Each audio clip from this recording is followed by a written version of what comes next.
Well, the concern here is that they're actually going to demolish number 18, and one of the biggest concerns is they haven't told anybody. Nobody knows exactly what's happening here. This is the battlefield sites. This is 2016, the 100th anniversary of the 1916 Rising, and the first thing the government do is go in and start to demolish part of the battlefield sites without any warning in the middle of the night. And our concern is that number 18 in particular, which the government say that there's no historical significance, and that the relatives of the Moore Street group say that there is historical significance to number 18 and that it shouldn't be demolished.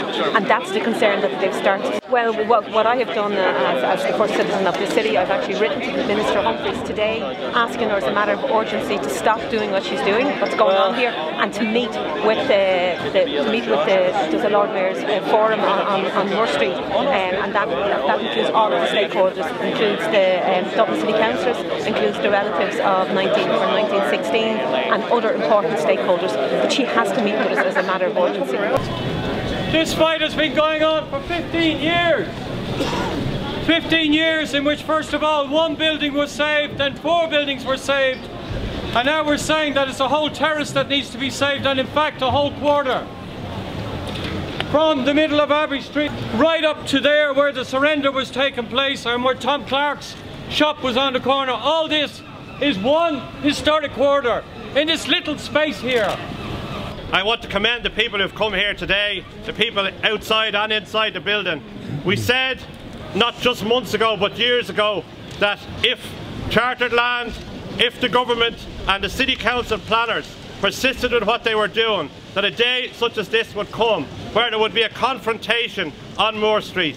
This did not have to happen if they had listened to the voice of the people in this city, the relatives of the 1916 leaders and the rank and file over the years. As Dermot has said, the National Graves Association, others, those political parties and independents who campaigned along with the other campaigners and still do that. If they had listened, we would have a fully preserved street here with a proper museum and a revolutionary quarter, which is what we demand in this city.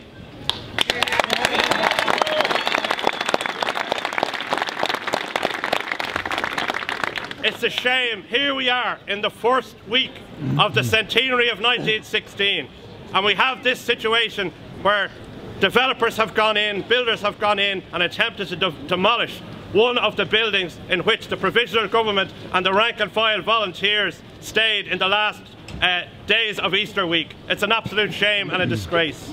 The other irony is that this building, 14 to 17, the National Monument part of the terrace, has been in the ownership of the state, in public ownership, in your ownership for the last number of months. Yet the minister, in whose care it is supposed to be, has now tried to proceed with the developer's plan, with the chartered land plan. This must stop.